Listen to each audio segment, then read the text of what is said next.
then it also reveals, like, kind of the next villain, which is the leader of the Harlequin Alliance. And it also reveals that the headmaster of the school is working with them. Yes. And is also not on Rimurur's side and helped a lot in the attacks on Tempest. Yes. And that's where the anime has ended up so far. Yeah. Because other than that, there's the spin-off movies, which are spin-off episodes. Which are just OVAs, and they're butt very wrestling. Butt wrestling. That's all you but need. There's also the one with the kid where it shows more into like the kids. That's true, but butt wrestling. Which is cute. But butt wrestling was a thing. That was the first one, and that just kind of set the mood.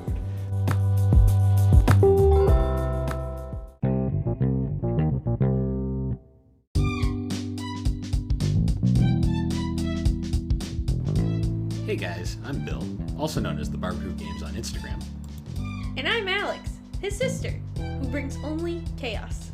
And together we are the Gaming and Collecting Podcast, a mostly video game centered podcast. But half the time, we just talk about anime. And that collecting thing, well, that's mostly just an implication at best. So come along and enjoy us on this adventure as we discuss the games that shaped us. So, how you been? I've been good. I'm tired. Yeah. Yesterday was very tiring. And you've had a long week too. Yeah, I have. It's like what we always say. When it's a short week, it always feels 20 times longer and more tiring. That is true. But we made it. We did. Zit! We did. It's into September now, although by the time this comes out, it'll probably be October. But wake us up when September ends. I made this joke twice already. Yeah, you've made this joke, I think, 3 episodes now. Shit. But besides the point. So what did you do yesterday that made you so tired? I went golfing for the first time. I had no idea what I was doing. And we played an 18-hole course. And, oh my god, I was so sore by the end of the day. But it was really fun. I had a really good team. Like, one of the guys on my team was so, like, professional level good. Like, really good. Which was really cool to see. Because, like, I feel like when you see something like that up close, it's always just like, whoa. But yeah. Our team came in second, which was cool. So I got a free golf bag, which is pretty sweet. That's always fun. And I won a raffle, too. So I got a free duffel bag, too. So I was like, yeah, I got my bags.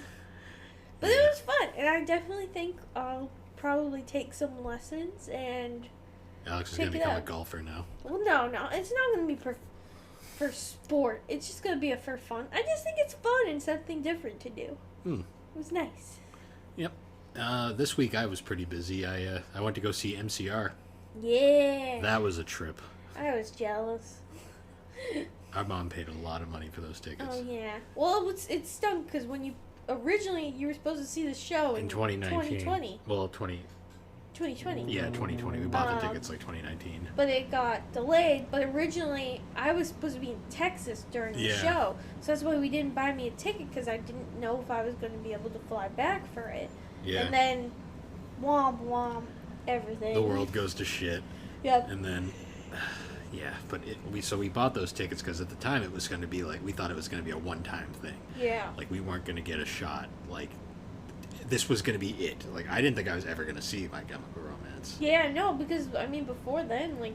No one thought they were going to get back together. Up. Yeah. No one thought they were going to get back together ever. But surprise! Yep. So we buy the tickets, and then the world goes to shit for 3 years. Yep. We finally got to go, though. And that was a trip. So the show was on a Wednesday, so I had to take Thursday off. Yeah. Because there was to recover. Yeah. But yeah, because you guys got home at like 4 in the... How late? Like 2 in the morning, maybe. 2 in the morning? Like 1, 2 in the morning. Show didn't get out till like midnight. Yeah. So I had to I left work. I came into work an hour early so I could leave an hour early and still somehow get an hour of overtime, but that's beside the point.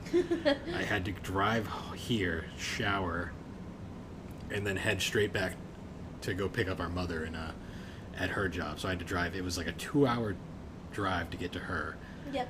Then we had to drive into Boston. So I was so tired already because I had been up since 4 in the morning. I didn't get coffee because nowhere was open to get coffee. And I was like dying. I'm like, I told my mom, I'm like, I need to stop for coffee. I'm not gonna make it. Yeah. So then we Needed fuel. Yeah. So then we finally get to Boston, and driving through Boston sucks. Like, there's no rhyme or reason to anything in that city. Yep. But we eventually get to the parking garage, which was wicked, like, deep underground. It was really weird. Like, it was one of those ones where you go down, you're like, this is scary. You're just like, But we got our parking. Was Mom hunching down, even though you were in the Mustang? Yeah. No, she was like, I don't think my Jeep would have fit in there. And I was like, But we got a spot. Then we made our way up to where our seats were, because it was in the Boston Garden. Yep. And we found the T-shirt line, because my mom was on a mission. Like, she wanted a T-shirt just because she wanted a way to remember this show. Yeah. And we found the line, and it was decently long, but apparently it was shorter than the line the other booth, which was a few floors down.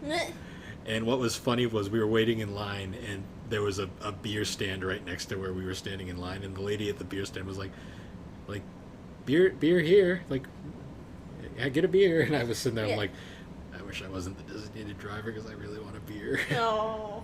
Yeah, but yeah, you had to be responsible. I would have fallen asleep. There was no way I was gonna make it if I had the beer.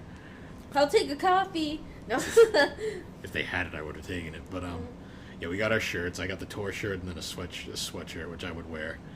And we saw the show.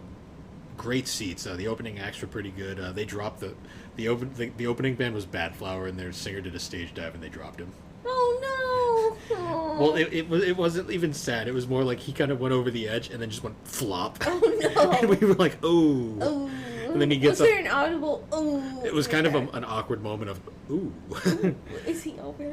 Well, then he gets up on stage and he makes a joke saying, only 2 songs in, I tried to do a stage dive. Maybe that was a bit ambitious. Then he's like, is everyone okay down there? It was funny, though. Like, opening acts were good. Bad Flower and Thursday.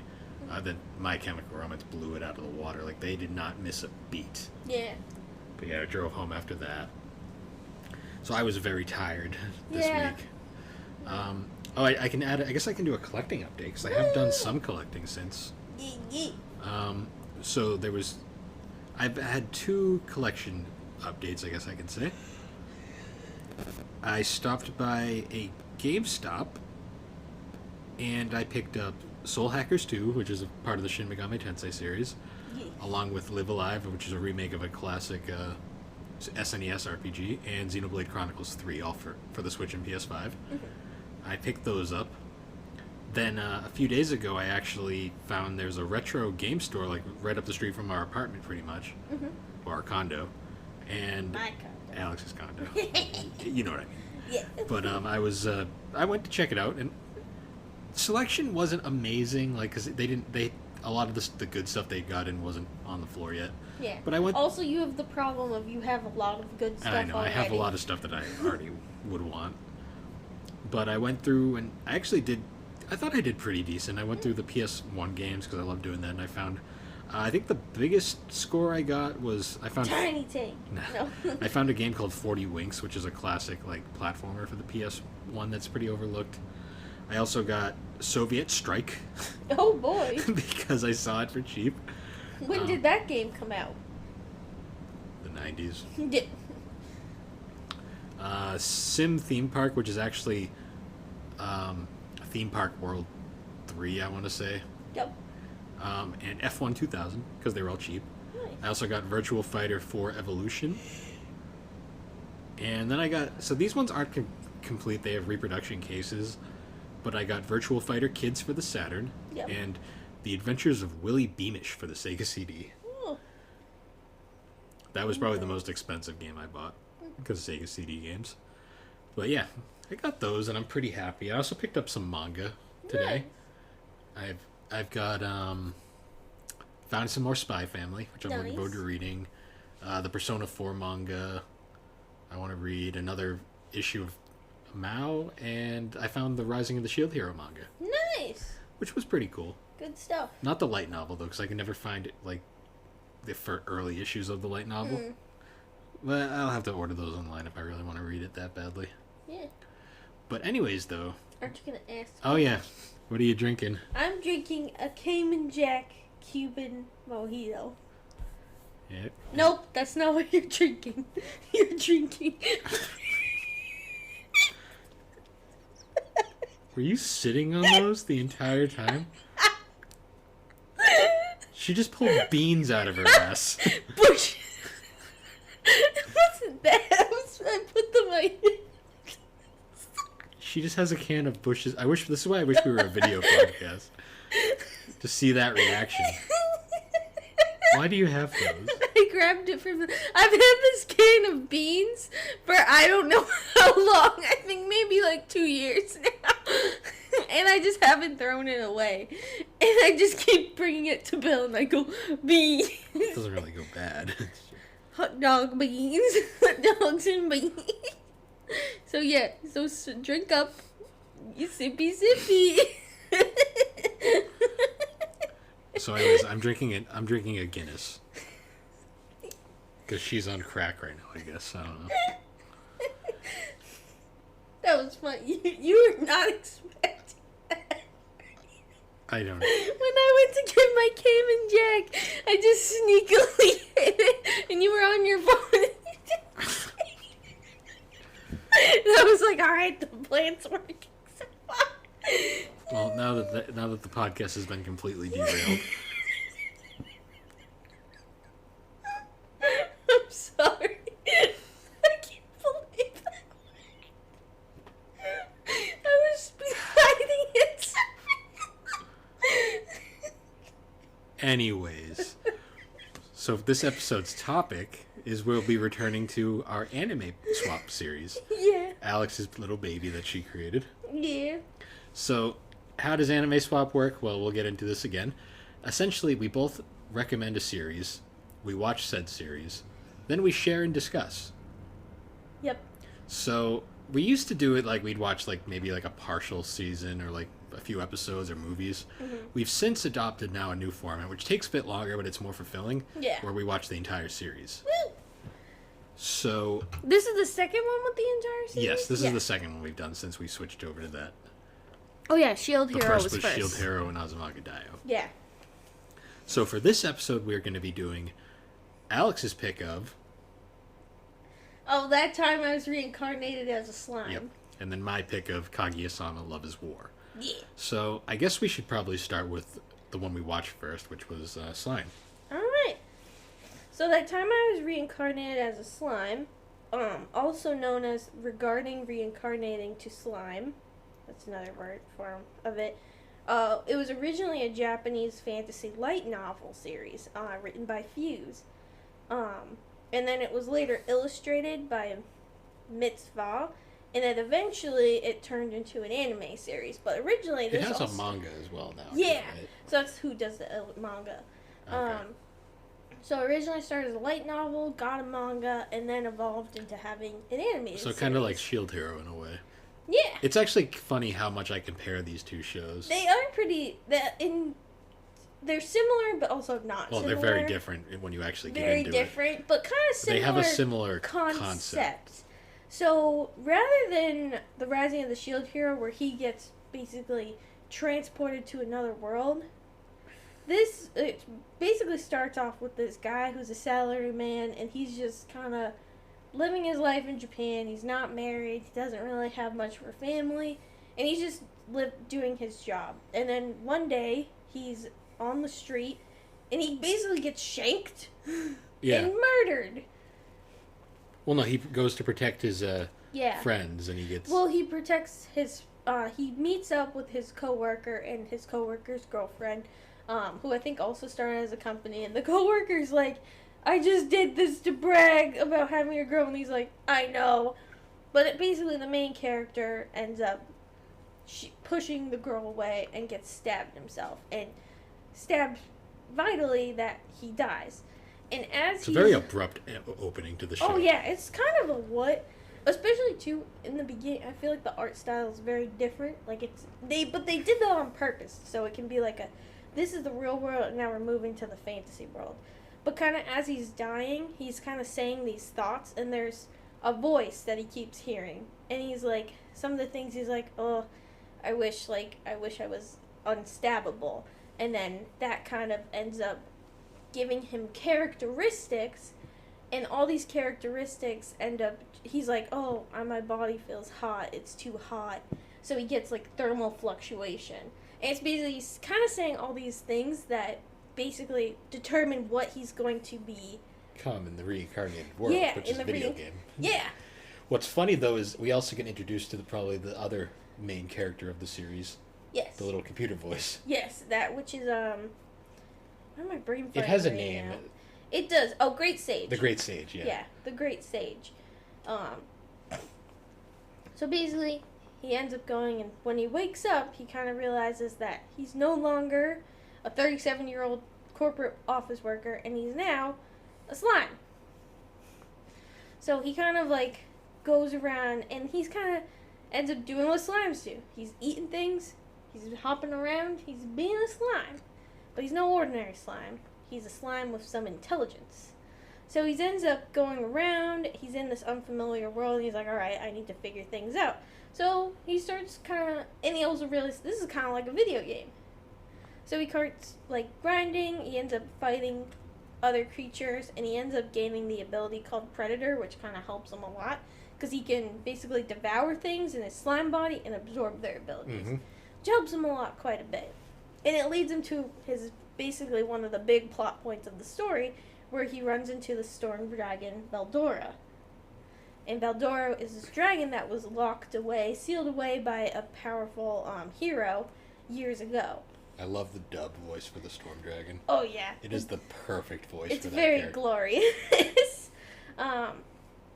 So Veldora, and they end up meeting, and Veldora ends up telling him what happened, and Rimuru, the slime, well, he now goes by Rimuru rather than his old human name. Well, actually, he gets named by the dragon. Yes, and he names the dragon. And that's kind of like the, well, no, the dragon already had Oh, yeah, that's right, that's yeah. right. He absorbs the dragon. He absorbs the dragon, yes.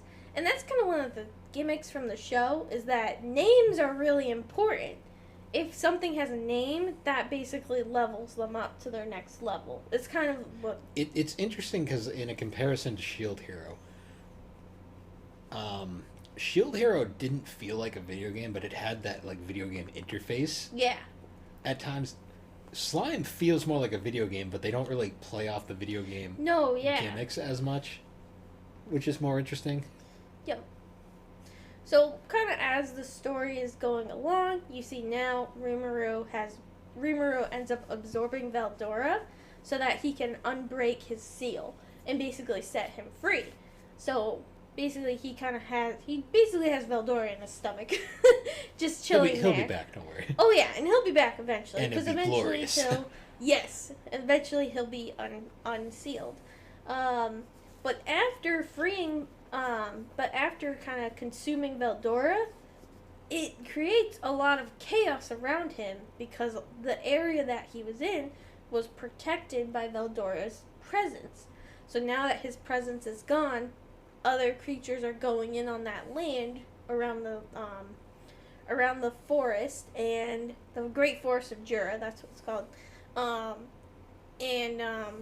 Basically shit is getting real for all the other monsters out there. So kind of one of the first plot points is that Rimuru stumbles around this village of goblins, and they're all these very wimpy, very doofy goblins. And the old one that's decrepit and falling apart. Oh yeah. And basically they beg for his help because there's these dire wolves that are trying to kill them. So Rimuru ends up helping them out, and they actually end up befriending the dire wolves in the end. But after that, he gives every single one of them a name. Also, a bit of a plot point here that gets noticed is, like, whenever Rimuru gives something a name, it actually costs him some of his mana or energy. Yep. Which he isn't quite aware of at first. Yeah. So when he gives every name to the goblins, and then he starts on the dire wolves, and then he passes out because he's used too much mana. And then he wakes up and he gets greeted by the glorious transformation. Yeah. Because once he names a character, they get like this level power boost. Yep. And some of the transformations are fucking hilarious. Like the old decrepit man becomes this beefy, goblin. And then there's Gobda, who just stays the same. Yep. Which Gobda's pretty funny.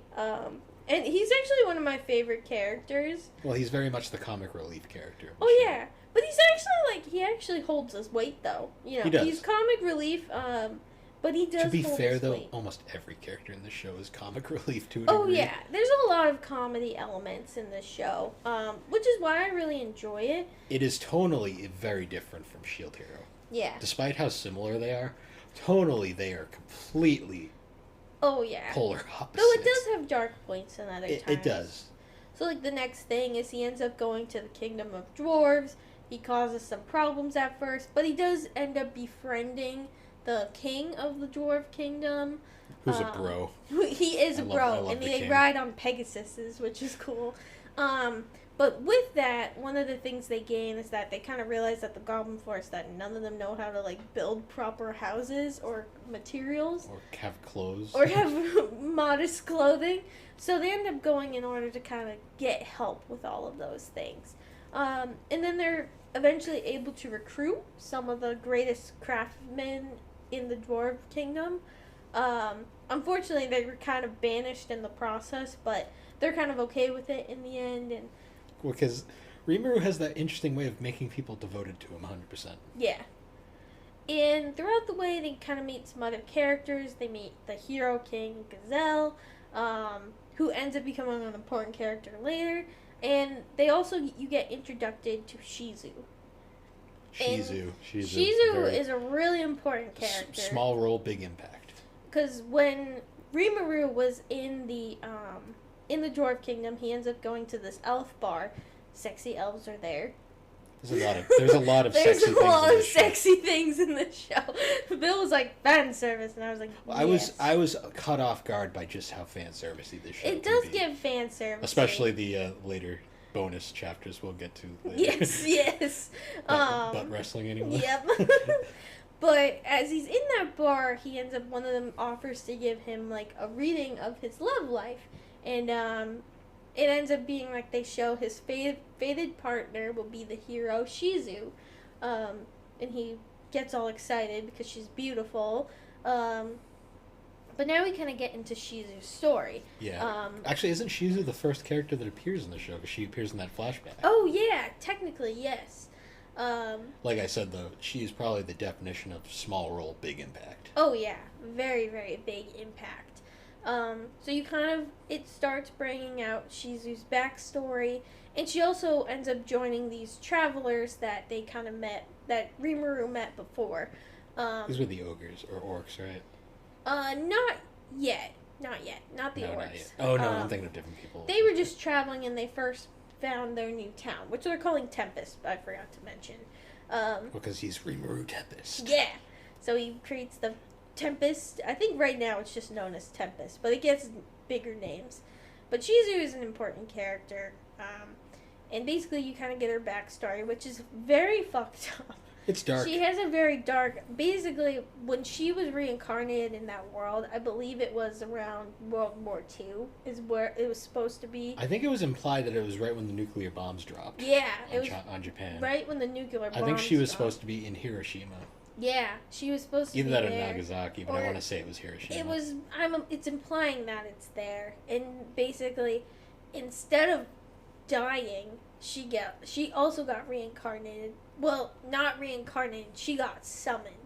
So when a character is summoned, it works differently than reincarnation. And one of the things that happens to keep them from disappearing, because after a while the summons will die.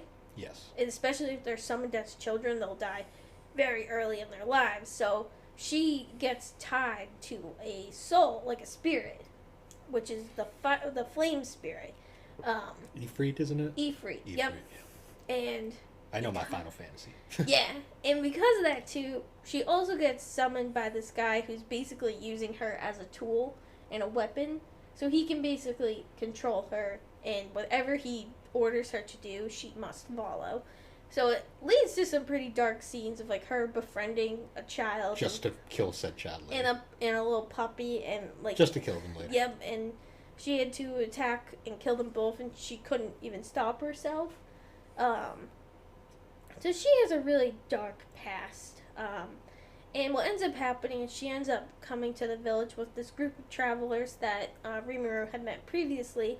And what happens is the spirit inside her is basically going berserk and she can't contain it anymore. But when she loses the spirit, she will also lose her life because she won't be able to be like stable anymore. So the spirit ends up going crazy, and fortunately, Rimuru ends up absorbing Ifrit's power, but in the process, like, Shizu's gonna die. Yeah. So like we said, small role, big impact. Oh, yeah. Shizu eventually has Rimuru absorb her. Yeah. It basically was one of her final wishes was to, one, help the children of the summoned children at this school and save their lives, but two, absorb her body so that she can live on with Rimuru. Yeah. And she gets a nice final farewell. Yeah, and she gets a final farewell. Where she gets to get sent back with her mother again. Yeah, which is really heartwarming. It was a good tie-off, even though she's not quite dead. She's dead, but... her spirit lives on, basically. That's why I said small role, big impact. Yeah. And also this grants Rimuru a physical human form. Yeah, because right now he's only able to basically be a slime or the creatures that he's, like... Absorbed. But now he can have a human body, which use looks human speech. Vaguely like Shizu, but with blue hair. But he can also... this is also where he discovers that he's not man or woman. he's slime. Yeah. What's funny, though, is he gives himself a man body. Yeah. And he's all like, wow, I look good. And he's like, there's nothing down there. And he's like, well, maybe I can be a woman. Then he becomes a woman, but then he immediately gets uncomfortable because it looks just like Shizu. And he's like, no. He's like, nope, never mind. Not doing that. Yeah. And then the next big thing that happens after is the ogres get introduced. And the best characters. The ogres really are the best characters of the show. And originally when they arrive on the screen, they're attacking them. They're also attacking very Rimuru. rugged looking, other than one in particular. Yes.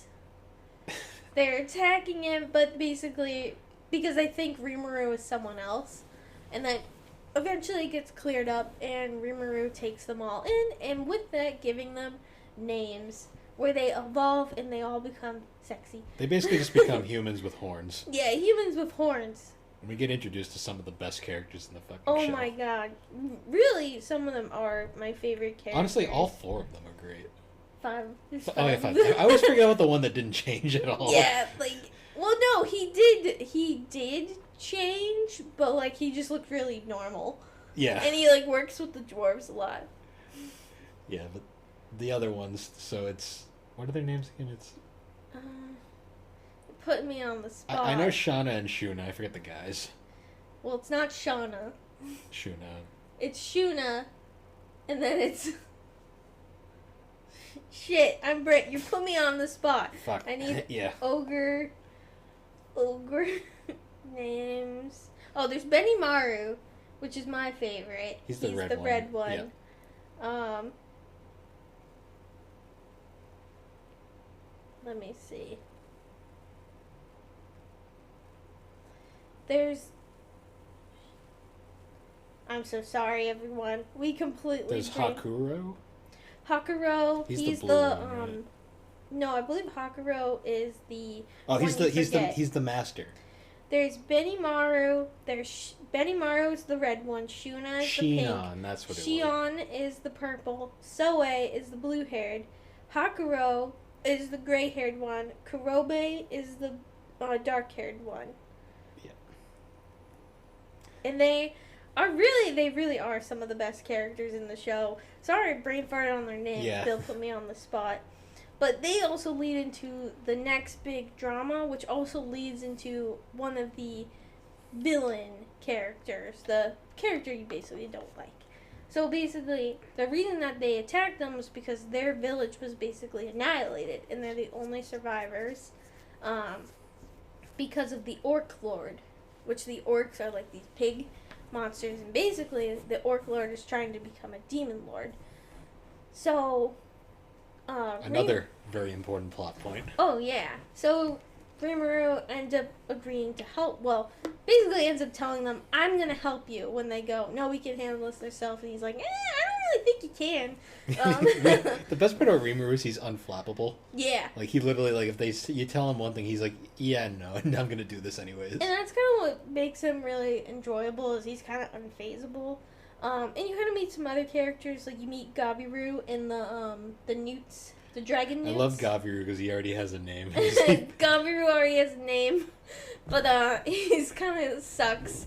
I also love too the female lizard that like just becomes human. Yeah, but that's later. Don't spoil. So he ends up helping them, because the Orc Lord is also going to attack the dragon newts. So he ends up helping them as well. And they end up defeating the Orc Lord, eventually. And it is sad because the Orc Lord's story is basically, he came across one of these minions that basically told him, like, "Oh, I can help you, but you have to become a demon lord.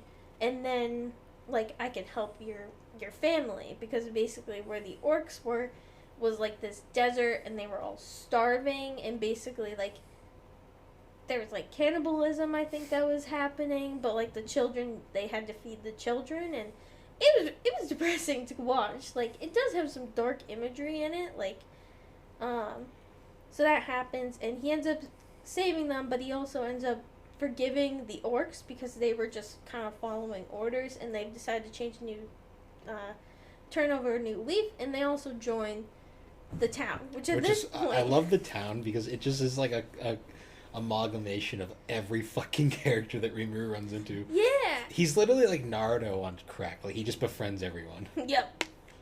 But that kind of leads into a character known as Clayman, which, we don't like Clayman. Clayman sucks, and his minions even also the other villains don't like him. No, yeah. And it's like the something clown alliance, I can't remember what it's called. The Harlequin Clown Alliance, that's it. And they're basically kind of working for Clayman right now, but they aren't really working for him. They're working for him, but, like, they really report to someone else. They're double-crossing him, essentially. They are, but they aren't at the same time, yeah. though. It's a weird scenario. It's a matter of convenience.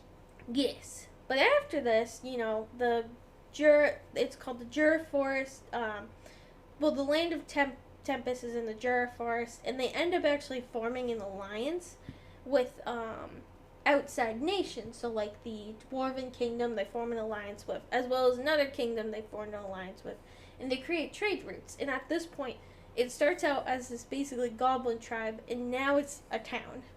Like, now it's a full-on civilized town. And then the next character you meet is a demon lord, the demon lord Malene. Malene. And Malene is actually a very interesting character. She kind of comes off as a goofball, but in reality, she could kill them all very easily. She's one of the strongest characters in the whole series.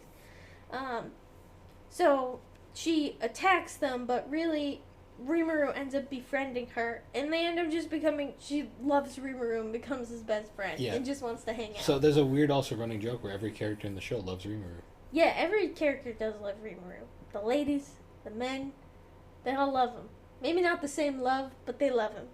Yeah. Because he saves them all and helps them. I'm pretty sure the only ones that really love him in that way are, like, Shuna and Shion. So after that, basically, after they meet Malene, they actually also end up meeting another Demon Lord's disciples from the Demon Lord Carrion, from the Beast Animal tribe. Like, they're basically humans with animal features and abilities. And they end up meeting them, and they kind of have their first meeting, and they kind of end up, maybe, like, we should do trade. And it comes back in the end. But at the same time, one of the Beastketeers, the people that were sent, runs into one of the Harlequin Alliance people after getting beat up by Malene, because Malene beats the crap out of him, literally, and he wants revenge. And what ends up happening is they trick him into being what is the word? Not reincarnated, but bringing back from the dead. Reanimated. Reanimated form of this horrible monster known as Charybdis, I think. Charybdis. Charybdis. I can't speak. There's a lot of speaking right now. It's hard for me. And then from there, they end up kind of having to fight him and having to turn him back. And they're all trying their best, but it's one of those creatures that can just re-evolve. Like, it has infinite healing and infinite fixing. So what ends up happening is they end up breaking down and going, all right, Maline, fix this. And Maline defeats him very easily because she's extremely powerful. And they also save the Beaskateer guy who was saved. And then from there, they kind of create good, friendly relations with Kerrigan because, like, he saved one of his warriors. And after that, you see more of Tempest becoming more a foundation and feels good. And Rimuru is like, okay, now I can go and I can help Shizu's witch. I can save these kids. So he ends up going to the school, befriending the headmaster of the school, who was actually another character who was not reincarnated, but he was he actually might have been reincarnated too. He was either reincarnated or summoned. But he's a human, not But he's a human, and he was from Japan, just like Rimuru. So he ends up meeting him, the headmaster. Over manga. They bond over manga, yes. Spoiler alert. They're not actually friends, though. Remember? Yeah. Yep. But I'll touch that later. But he ends up leading them to the children and being like, alright, if you can help them, I was friends with Shizu too, I want to help these kids. So the next thing is, Rimuru meets the kids. At first, they're very hesitant of him because, like, they don't know who he is, and they've kind of been mistreated because of the summons and people knowing they're going to die. Yeah. But Rimuru ends up saving them by giving them spirits that they can basically ground them and keep them from dying in the future. And he also meets one of the demon lords, which I can't remember her name. There's so many characters. There's a lot of characters, and naming is a lot, so it's hard to remember. There's a lot of characters in such a short amount of time. Yeah. I mean, yeah. Thinking about it now. And she's a little pixie, and she's like the queen of souls, basically, and in charge of them. So she ends up helping them, and Rimuru is able to basically keep the kids from dying. And now the kids are safe, and eventually, Rimuru ends up going back to the kingdom. But as he goes back, he gets stopped. Yep. Which this kind of leads into season 2. Which is where shit gets real. Shit does get real in season 2. Like, it gets, like, dark and, like, sad, but... And certain characters, quote-unquote, die. Yeah, no, they do die. Like... For a little while, anyways. For a little while, yes. So what's happening back in Tempest is that because Rimuru created this land with trade routes, other people are pissed about it. Other kingdoms are pissed about it. So basically, people go to a kingdom sends an army to Tempest in order to start trouble and basically make it seem as if they're a threat, which they really aren't. But they're basically using it as a way to attack them, and they want to basically destroy the village of monsters. Because in the end, they are monsters. They're not humans. So, and this kind of leads into the next really big plot point. So, everyone's trying to save the village, and unfortunately, like, what's happening is there was 2 barriers that were put around the village, which one canceled out magic and one canceled out any, like, communication. So basically, like, Rimuru can't contact them. They can't even transport there, and no one in that vicinity can use magic. That's a monster. So basically, a lot of them get Z-powered down because of that, and characters die. One of the very prominent ones being Shion. Which was really sad. Which was a dramatic reveal too, because you don't see her death on screen. You don't see any of the deaths on screen until after, which really makes it... There's some characters that you're not sure if they survive. Like there's a scene with Shuna where you're not sure. Yeah, and it surprises you. That was the reveal though, when you see. I mean, the Gabiru was sad, but then it cuts to Shion, and you're like, oh geez. Yeah. Major characters died here. Yeah. So, it gets it gets pretty sad. This is where Rimuru stops being the happy-go-lucky. Oh yeah, 100% of the time. And the thing is Rimuru at this point has no idea what's going on in Tempest because he was being attacked by a holy knight. And basically that holy knight was trying to kill him. Luckily, he was able to escape with his life, but he has no way to contact. So he runs back to Tempest, and then he is brought to see it destroyed, it attacked, the people injured, and then, of course, everyone that he cares about is dead. Yeah, a lot of who he cares about is dead. So after this, he makes he's very down and he feels very upset.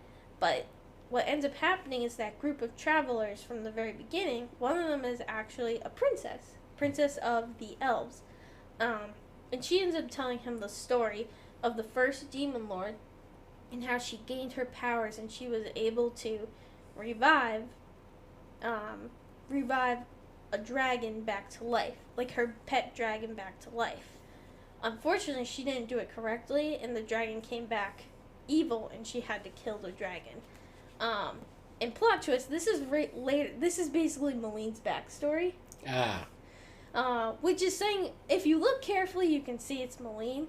But at the beginning, you wouldn't know, because Maline is this hasn't a dragon. been animated yet, right? Or I think so, a little bit. It hasn't been fully revealed yet. It hasn't been fully revealed, but context clues you can see. Yeah. So basically, she tells him the story, and then Rimuru decides, I'm going to become a demon lord to bring everyone back to life. And we get one of the darkest scenes in the show. Yeah. It's not really dark inherently, but it's dark when you really think about what's going on. Yeah. So in order to become a demon lord, he needs to gather 1,000 souls, like 1,000+ souls. So they basically form a team, and they all split into teams to end up fighting the Holy Empire Knights and the kingdom that is attacking them. Yes. Rimuru takes on the main army, while the others split into groups to basically destroy these magical objects that are creating these barriers. At the same time, though, they have to have barriers ready for when these fall, because the barriers are basically keeping their souls in the barrier, which is what they think will be able to bring them back to life without them becoming evil like the dragon was. Yes. So it's a huge plot point, and it does lead to one of the darkest scenes. So, honestly, all of them are dark because they basically all get annihilated. Rimuru straight up kills everybody. It's really... Headshots, it is dark. I mean, these aren't good people. Yeah. So you don't feel that bad, but it's like, damn. Well, remember, there's also those summons people where one of them literally got beheaded. Yeah. And then he throws the head at the other guy, which scares the crap out of him. But they honestly deserved it, though, because they were basically the reason why they caused all this chaos, which led to it. But eventually... Rimuru does succeed. Yes, Rimuru does succeed. He becomes a demon lord. And he brings everyone back. And he successfully brings everyone back. And they come back stronger. Yeah, they come back stronger, and they also, after he evolves into a demon lord, everyone receives a gift, and that gift makes them all stronger. So then we get to probably the most interesting point in the series where Rimuru goes to meet with the other demon lords to get recognized as a demon lord. Well, yeah, but first, one of the big things that happens before that is he brings Veldora. He frees Veldora. And he gets a human form, too. He does. He gets a blonde man human form, and he's honestly one of the best characters. With that amazing voice, too. He's such a goofball, which makes him. And he reads manga, too. He does. He reads manga. So, and the big thing that happens before they even start talking about the Demon Lord meeting is that he meets with all his connections, and they're all are like, you're a Demon Lord now? And then he's like, yep. Nonchalantly, and they're like, okay. So yeah, no one questions anything. No one really questions it, so that happens. And then the next big thing is the Demon Lord meeting. I love the meeting scene, too. It it's a really cool... I just love this Shion beating the ever-loving shit out of fucking Clayman. Oh, yeah. Because she's getting her fucking revenge. So basically, what happens is this meeting is called together because Clayman is trying to basically throw Rimuru under the bus and be like, he's a bad guy, he's not even a real demon lord, he'd be blah, blah, blah, blah, blah. When it turns out that Clayman really isn't the real full demon lord, which is funny. But some of the demon lords are very interesting. What's funny is you also meet the guy who brought Shizu to the world. Yeah. And he's not a good guy, but you also realize he's really not the biggest threat either. Yeah. He's kind of more just, I don't know, he's interesting. Yeah. They're all interesting, honestly. No, all of the demon lords especially the one who you think is you don't realize, you think her bodyguard is the demon lord, but it's actually her. Yeah, that was the vampire one. Yep. And her bodyguard, I think, dies shortly after, too. But basically, Rimuru ends up going, and he's basically trying to frame Rimuru as this bad guy. And what they do is they end up fighting, and it's great because Shion just kicks his ass, and Rimuru easily kicks his ass. And then one of the big things that's revealed, we forgot to mention, is right now Maline is hypnotized. Hypnotized was very heavy. Quotation marks. Like, very bold print quotation marks. Spoiler warning, she's just faking it. She's just faking it. And she ends up... just because she feels like it. At one point, she ends up fighting, what's his name? Veldora. She ends up fighting Veldora, and she's just having a good time at this point, but basically Rimuru defeats him. Clayman dies, which he deserves because he was being an ass. But then it also reveals, like, kind of the next villain, which is the leader of the Harlequin Alliance. And it also reveals that the headmaster of the school is working with them. Yes. And is also not on Rimuru's side, and helped a lot in the attacks on Tempest. Yes. And that's where the anime has ended up so far. Yeah. Because other than that, there's the spin-off movies, which are... spin-off episodes. Which are just OVAs, and they're butt very... wrestling. Butt wrestling. That's all you but need to know. then there's also the one with the kids, where it shows more into, like, the kids. That's true, but butt wrestling was a thing. Butt wrestling was a thing. That was the first one, and that just kind of set the mood. Yeah. Currently airing is the Slime Diaries, which I think is more of a spin-off than anything. Yeah. I think it's more of a goofy show. Yeah, I don't know. I haven't watched it yet. I'm meaning to watch it pretty soon. Yeah. But, And eventually there will be a... Oh! Big yawn. That was a noise. Big, she did her yawn meow. Yeah. But anyways, there's, I believe, a film coming out pretty soon as well. Yeah. But I really like this series. I think it has a lot of comedy, but then it also has a lot of, like, tragedy. It has a weird tone. It does. Like, it's so weird because it's all these, like, MMO-style animes that we've had recently, like, based off, like, video game worlds. Yeah. This one is probably the least gamey of them all, but it's also, like, the most ridiculous. Presence is game. It's, yeah. Oh. It's very amusing. Like, yeah. The fan service is a little much, I will say. It will be at times, but then at times it's not. But the show. And I feel like we didn't even mention half the characters, because I forgot to mention the demon guy. Yeah. I forgot to mention him. Which, like, he gets all sad when Rimuru's like, alright, bye.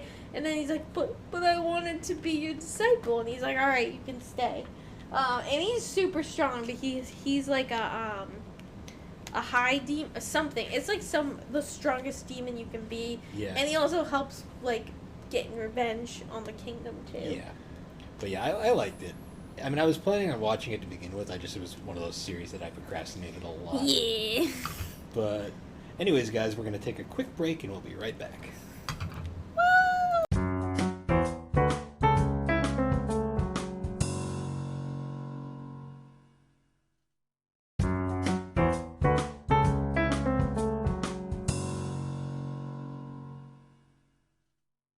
And we're back. We're back. Yeah. So, after we watched Slime, we wanted to go with a series that was similar in length. And because Slime was technically like 2 to 3-ish seasons. Yeah. I wanted to go with something Well, similar. 2 seasons with like 3 parts. Well, it was like 2 parts for each season. Yeah. So it was like around like 60-something episodes or so. yeah. But because of that, I wanted to go with something similar. So my choice was Kaguya-sama Love is War. Yeah. Which I had seen season 1 of. You had seen season 1 and part of season 2, I think you said? Yep. I had just briefly started season 1 at that point. Yep. So, Kaguya-sama Love is War is interesting because it's a relatively new series, I guess you could say. It started in 2015. Yep. And it is written by Aka Akasaka, who is... Akasaka. That sounds like a... Sorry. Yeah. He's like... He's one of... Kaguya-sama is basically his most well-known creation at this point. Mm-hmm. And it was a Shonen Jump manga. Young Jump, actually. And it's still going currently to this day. It's although it is ending fairly shortly. Yep. But sad. The series eventually was adapted into an anime adaptation, which is what it's most well known as. Yep. And I believe in Japan it's actually known as I think it's known as something like Kaguya wants to make him confess or something like that. But so the series is a combination of rom-com, slice of life, and psychological. Yes. The psychological is the interesting part of that. You're gonna get you. Yeah, it does.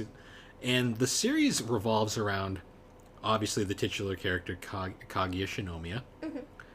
And it follows her and the president of the Shuchian Academy, which is the high school they both attend. It revolves around her, and the president of the student council, Mayuki Shirogane. Mm-hmm. And the whole gimmick of the show is essentially both of them are head over heels for each other. Yes. Like, they are both so freaking in love with each other. But they won't admit it. But they are both way too proud, and they just won't accept it. So the entire gimmick of every episode or chapter of the manga is both of them are trying to figure out a way to get them to confess to one another. Mm-hmm.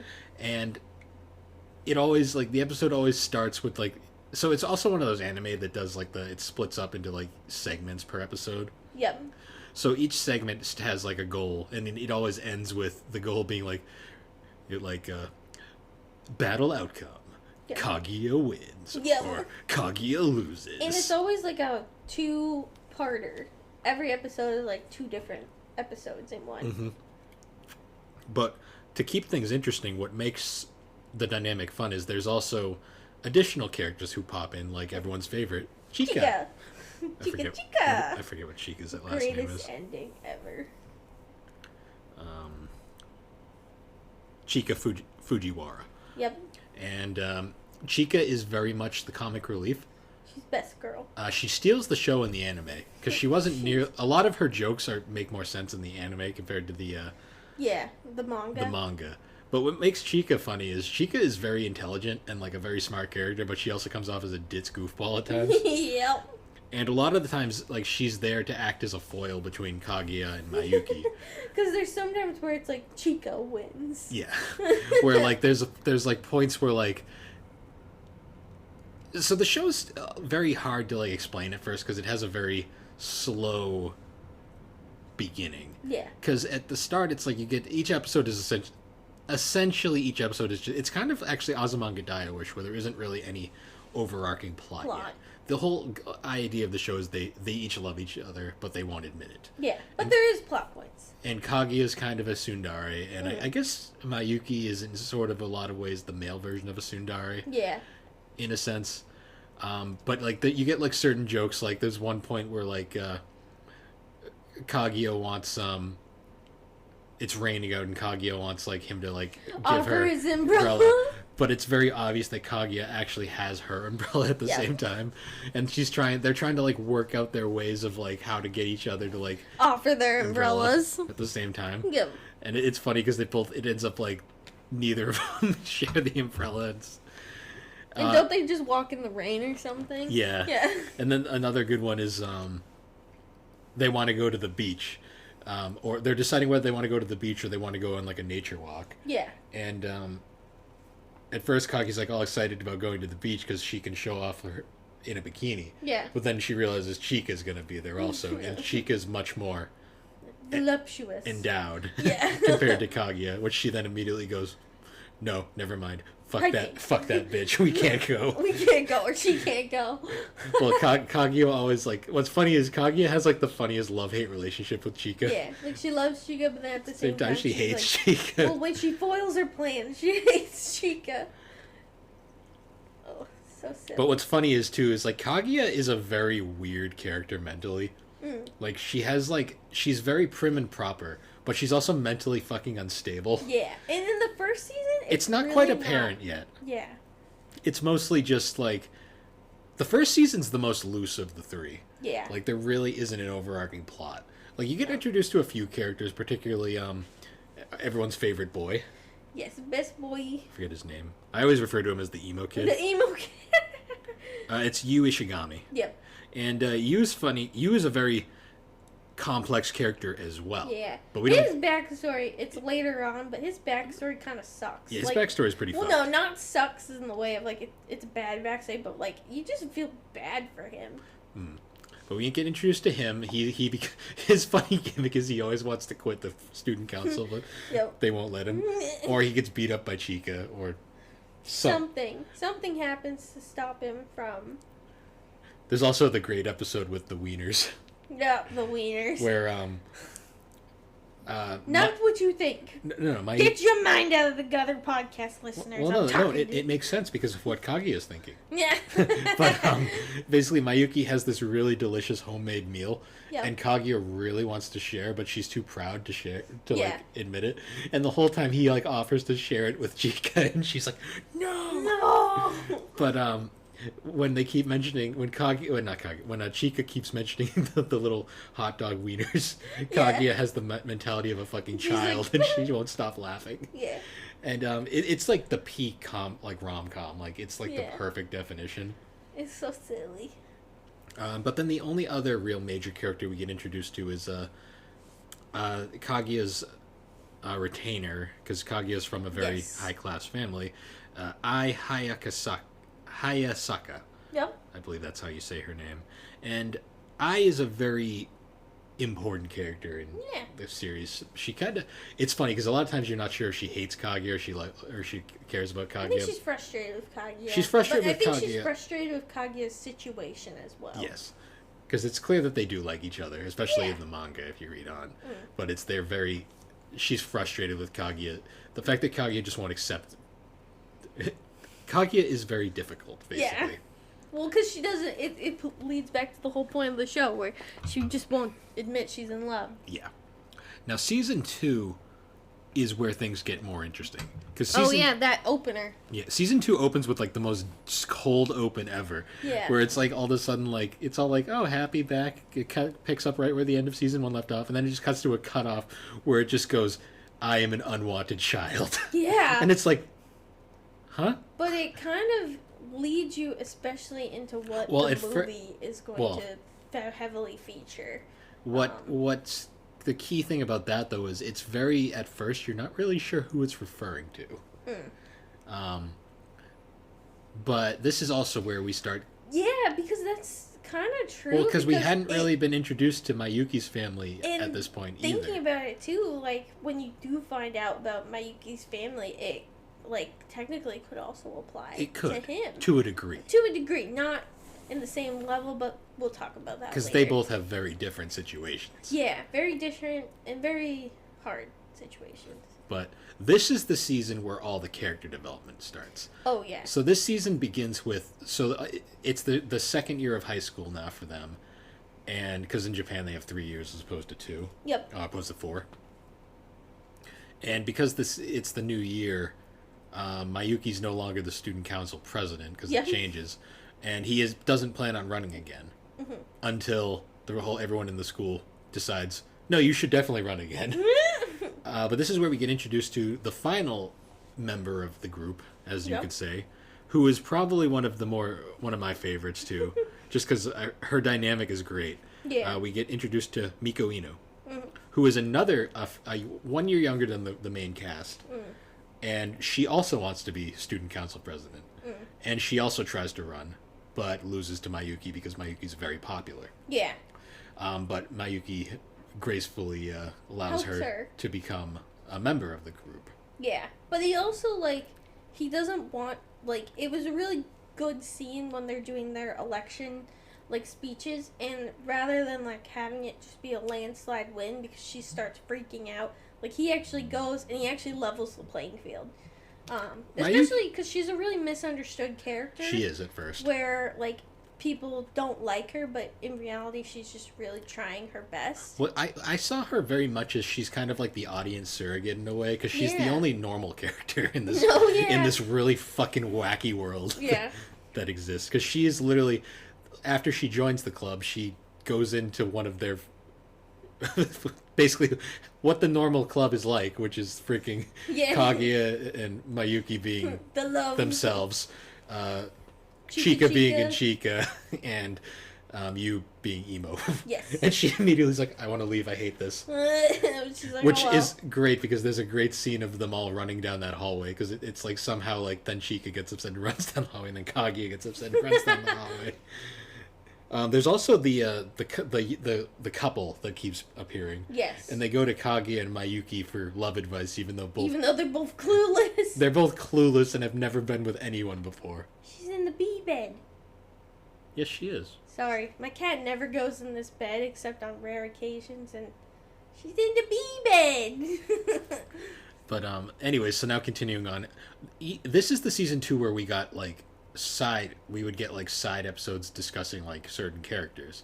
So like there's a great episode where we get a little bit introduced into Mayuki's family, where Kaguya and Chika go on a shopping trip with Mayuki's younger sister. Yes. Who doesn't really look like Mayuki at all, but I think that's implied that she looks more like their mother. And she's also friends with Chika's younger sister. Yeah. And it's funny because she wants Kaguya to be her older sister. Yeah. Which is really cute. Even although it is one of those really awkward like anime moments where it's like she's supposed to be in middle school but she looks older than like Kaguya, which is funny. But this is also where we meet Mayuki's dad, who is a wonderful character for all the wrong reasons. My god, he's such a creep. He's so weird. Yeah, but this is also where we learn that Mayuki's mother left the family because Mayuki wasn't smart enough or something. I think it's also like his father too, partially, because like he can't hold down a job or anything, and they're living. You've seen his father. Yeah, his father's very funny and very fascinating, but also weird. Yeah. But you start realizing that Mayuki's family isn't perfect. Yeah. But that's also why he is the way he is, where he's putting so much effort into everyone else. Yeah, especially like a lot of the scenes are pretty heartwarming with like his sister, where he's basically kind of having to be almost her mom and her dad. They're so poor that they live in like this very small apartment, and like he has to share a room with his sister Kay because that's all they can afford. Yeah. But we get a great episode with them, which is very heartwarming. Yeah.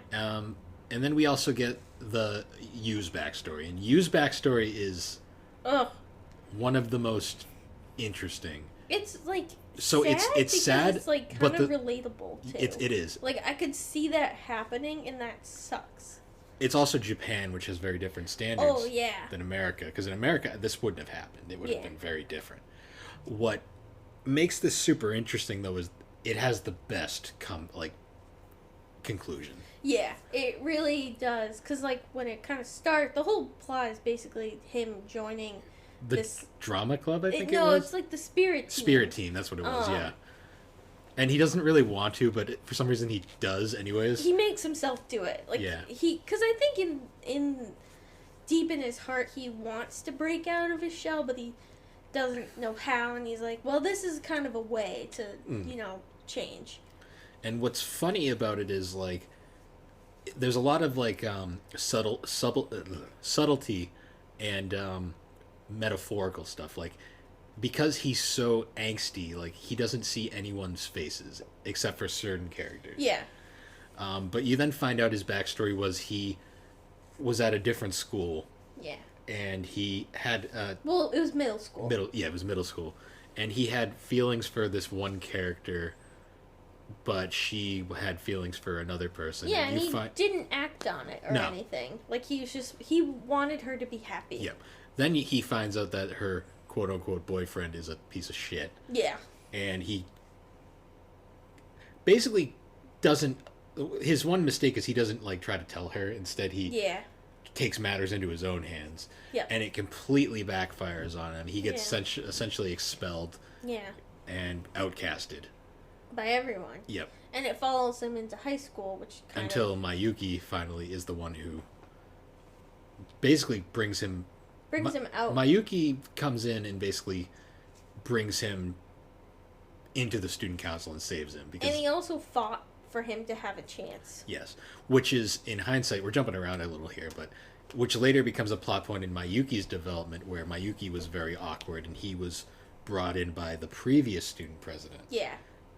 Because he was inspired by the president, but also Kaguya. Yeah. A very different Kaguya from the Kaguya we know. Oh, yeah. But we'll get into that a little later. But anyways, getting back to Yu's backstory, so he's at the, they're having sports day, because that's just a common trope for animes. And Japan actually does that, I believe. They have the sports festivals. Yep. And he's on part of the team, and he's having a mental breakdown, essentially, because he runs into the bitchy girl that ruined his life.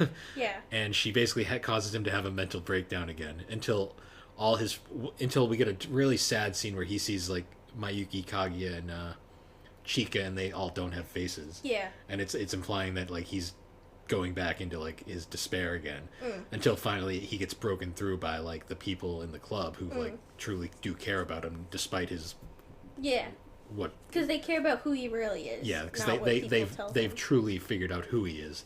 So he then finally gets his mojo back and goes through the thing, and he almost wins too. Yeah, it was the relay race at that point. The relay race.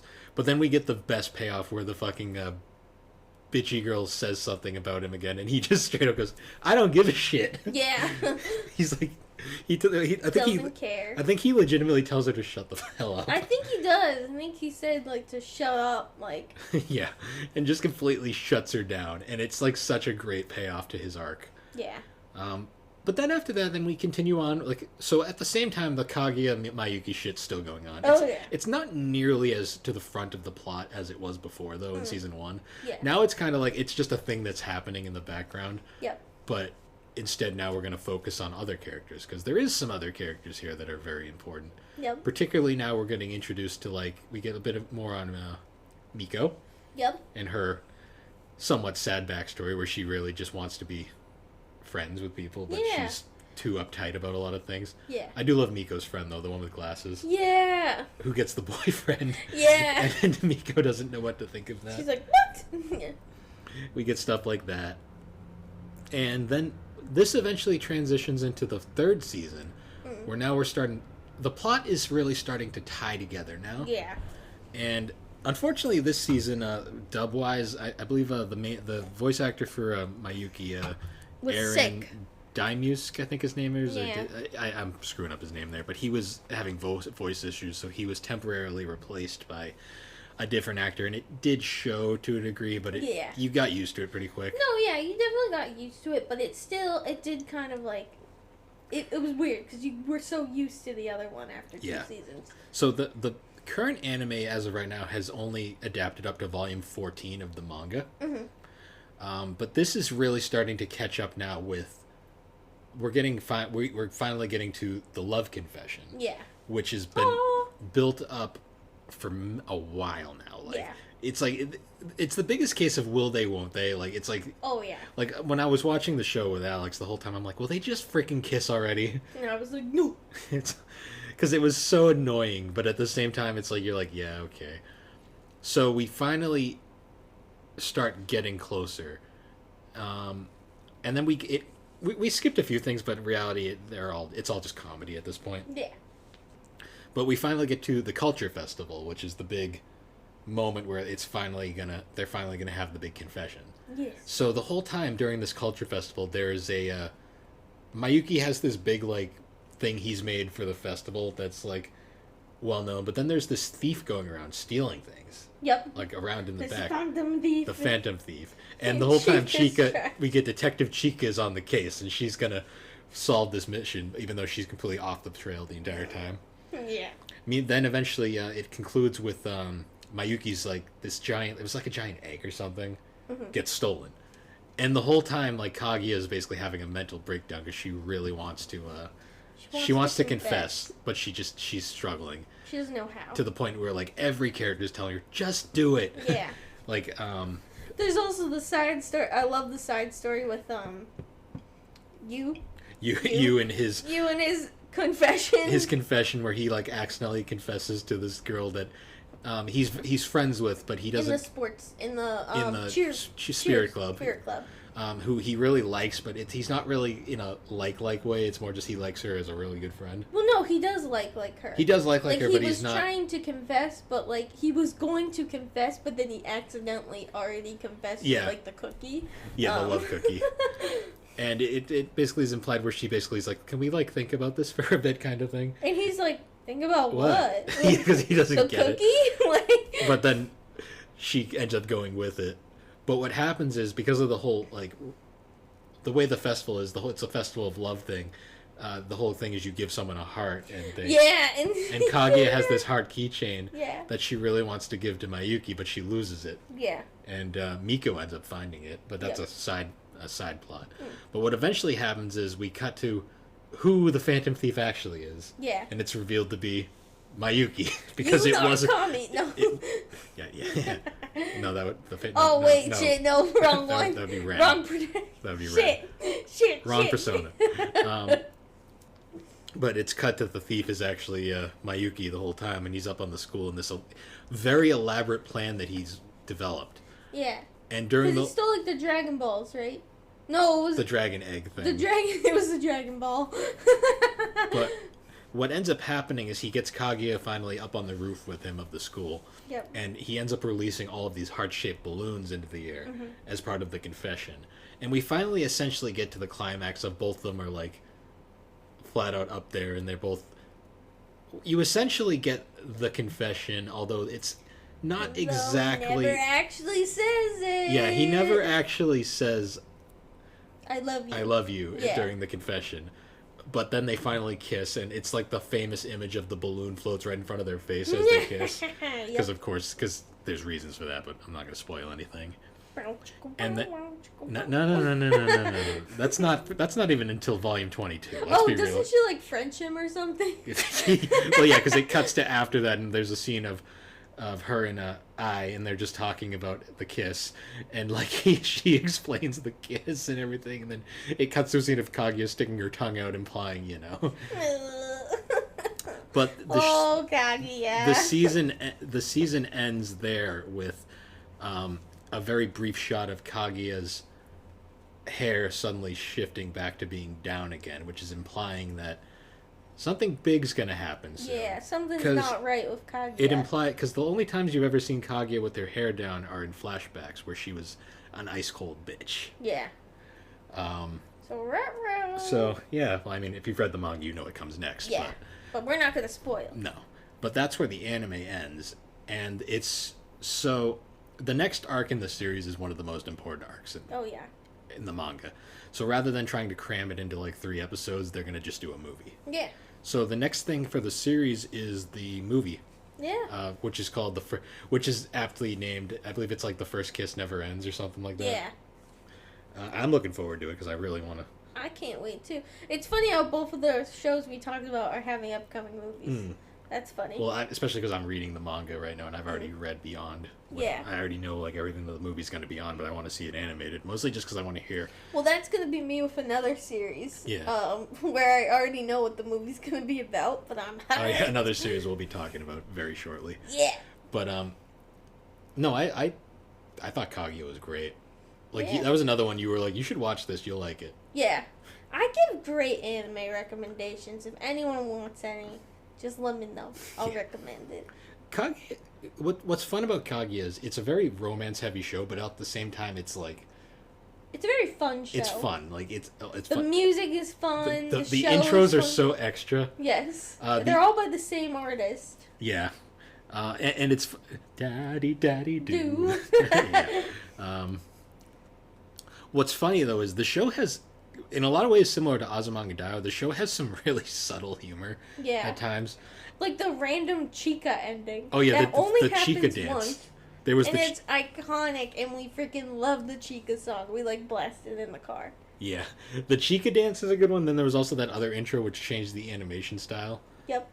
I love the narrator. The narrator's he's voiced by Ian Sinclair, and he's so over the top like for everything. Like the end of every episode, he really makes the show at points. What's it funny though is he breaks the fourth wall so many times. Like he'll be really happy, and then like at other points like he'll be just exasperated by he's like, conclusion, nobody wins. Conclusion, I'm tired. Yeah, like he's so done with their shit at times.